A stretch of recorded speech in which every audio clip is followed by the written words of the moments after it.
Hey guys, welcome to back my YouTube channel. This video is all about celebrity deaths news today. If you like this type of content, don't forget to like or subscribe. Let's get started. John Eldon Zuk, a stalwart defensive end who played 12 seasons in the NFL, died June 6, 2020, in Wichita, Kansas, at age 72 after a long battle with cancer, confirmed by his brother Dean Zook to the Atlanta Journal-Constitution. Born on September 24, 1947, in Garden City, Kansas, Zook starred at the University of Kansas, earning consensus All-America honors in 1968 and anchoring one of the top defensive units in Jayhawks history with 202 career tackles. Selected by the Los Angeles Rams in the 4th round, 99th overall, of the 1969 NFL/AFL draft, he was soon traded to the Philadelphia Eagles and then to the Atlanta Falcons, where he teamed with Hall of Famer Claude Humphrey to form a dominant duo on the edge. During his tenure with the Falcons, 1969 to 1975, Zook played 144 games, recorded the franchise's first-ever safety in 1971, and earned second-team All-Pro and Pro Bowl honors in 1973, the only Pro Bowl selection of his career.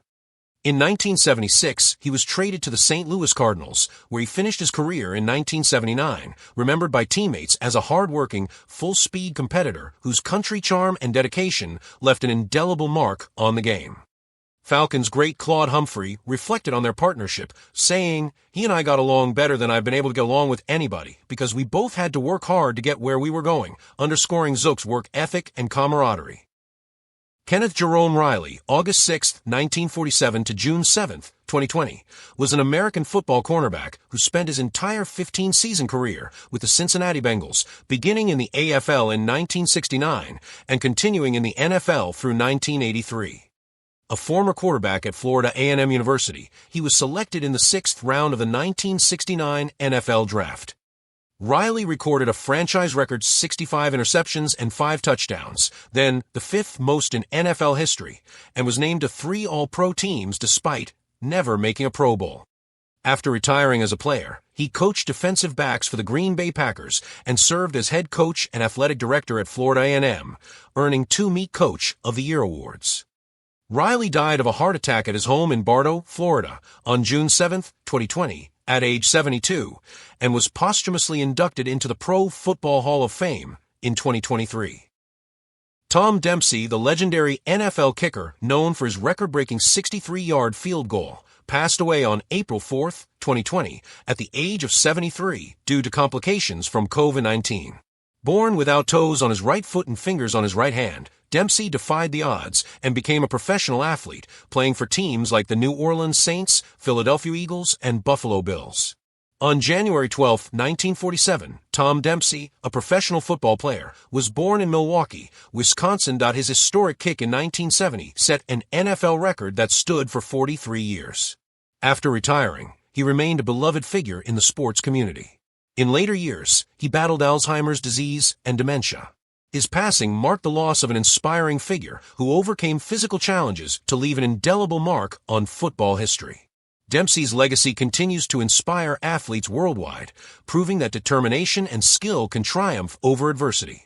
He is remembered as not just a great kicker, but a symbol of perseverance and excellence in sports. Herb Orvis, a former NFL defensive lineman and college football Hall of Famer, passed away on August 14, 2020, at the age of 73. Born on October 17, 1946, Orvis made a name for himself as a dominant force at the University of Colorado, where he earned All-American honors before being selected in the 1st round of the 1972 NFL Draft by the Detroit Lions. Over his 10-season career, he played for the Lions and later the Baltimore Colts, establishing himself as a relentless pass rusher and formidable tackler. Known for his durability and work ethic, Orvis played in 122 games, recording numerous sacks despite playing in an era when the stat wasn't officially counted. After retiring in 1981, he was inducted into the College Football Hall of Fame in 2016. Orvis battled Alzheimer's disease in his later years, and he passed away in his home state of Colorado. His legacy as a fierce competitor and respected teammate remains a cherished part of football history. James Forrest Kiick, known as Jim Kiick and fondly dubbed Butch Cassidy, alongside his legendary teammate Larry Kasonka, passed away on June 20, 2020, at age 73. A versatile NFL running back, Kiick's career spanned from 1968 to 1977, and he became an essential part of the Miami Dolphins' historic undefeated 1972 season. Selected in the 5th round, he quickly proved his value with his powerful running, reliable receiving, and superb blocking skills in Don Shula's disciplined system. On August 9, 1946, James Forrest Jim Kiick was born in Lincoln Park, New Jersey. Kiick's most memorable moments include scoring critical touchdowns in playoff battles and in Super Bowl VII, epitomizing the team-first spirit of his era.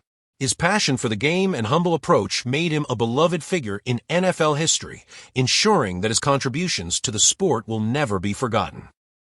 Jake Scott, the former NFL safety renowned for his pivotal role in the Miami Dolphins' historic 1972 perfect season, passed away on November 19, 2020, at the age of 75.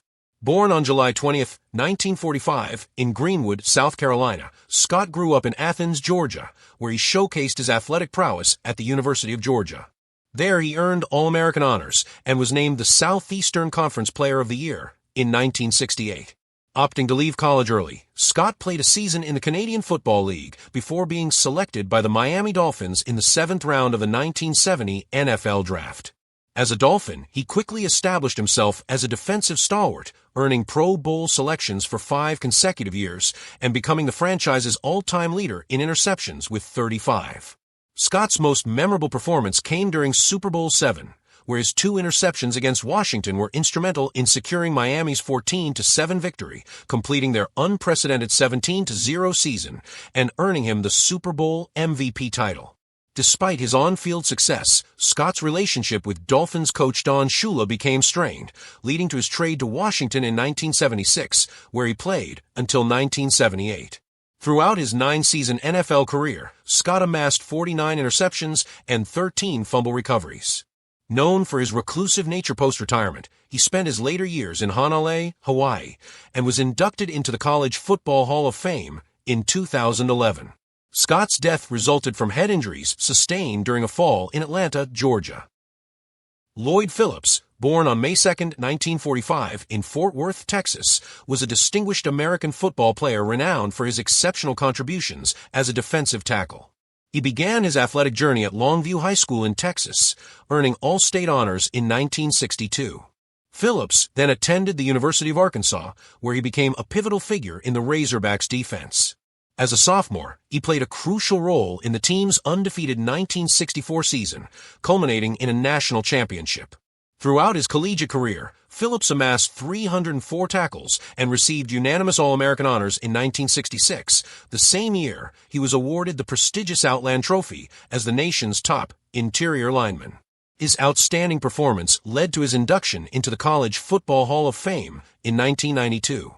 Selected 10th overall by the Chicago Bears in the 1967 NFL Draft, Phillips played 3 seasons in the NFL before a leg injury curtailed his professional career. He subsequently returned to Arkansas to complete his education, earning a master's degree in education.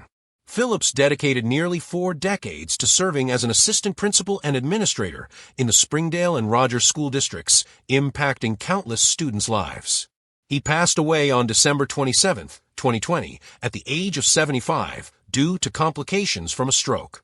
Phillips is survived by his wife, Betsy, their son, Mackenzie, who also played for the Razorbacks, and their daughter, Joanne. George Knox, a former NFL running back and accomplished artist, passed away on November 22, 2020, at the age of 74 due to complications from COVID-19. Knox played college football at Morgan State University, where he made a significant impact before being drafted by the New York Jets in the 1969 NFL Draft. On March 4, 1946, in Baltimore, Maryland, a significant historical event occurred, although it's unclear what specific event happened in Baltimore on that day. He played professionally for the Jets from 1969 to 1971, and later joined the Washington Redskins in 1972. Known for his powerful running and versatility on the field, Knox contributed to the Redskins' successful 1972 season, which culminated in a Super Bowl VII appearance. After his football career was cut short due to knee injuries, Knox pursued his passion for the arts, becoming a respected sculptor and painter. His work often reflected themes of strength and motion, influenced by his athletic background.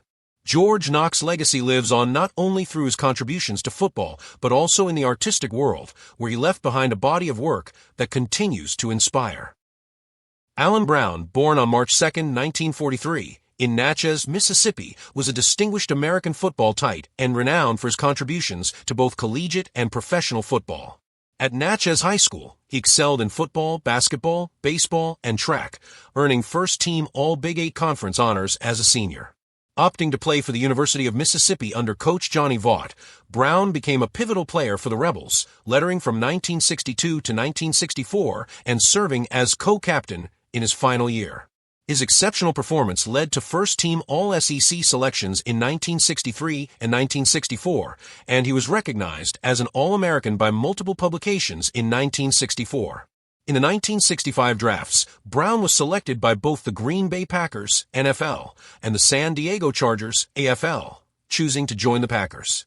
Despite facing injuries, including a dislocated shoulder that sidelined him for the 1965 season and a knee injury in 1966, he contributed to the Packers' victories in Super Bowls I and II.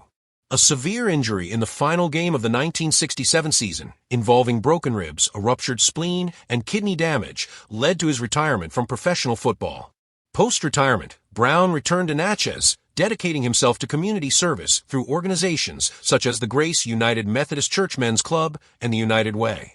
His legacy continued through his family, with sons Tim and Burks and grandson Ben, all playing football at Ole Mississippi. Brown's contributions were honored with inductions into the Ole Miss Athletic Hall of Fame in 1989 and the Mississippi Sports Hall of Fame in 2010. He passed away on January 27, 2020, at the age of 76, leaving behind a legacy of athletic excellence and community dedication. James Daryl McFarland, born on October 4, 1947, in North Platte, Nebraska, was a distinguished athlete, attorney, and public servant whose multifaceted career left a lasting impact on both the sports and legal communities. A standout tight end, McFarland walked on at the University of Nebraska, earning all Big 8 and All-American honors in 1969.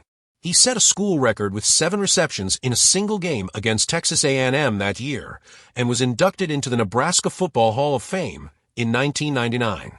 Drafted by the St. Louis Cardinals in 1970, McFarland played 6 seasons in the NFL, including a stint with the Miami Dolphins. Balancing his athletic pursuits with academics, he obtained a degree in sociology and a master's in education from the University of Nebraska-Lincoln. After retiring from football, McFarland earned a law degree from Cornell Law School in 1980 and practiced labor law in Lincoln for over 35 years.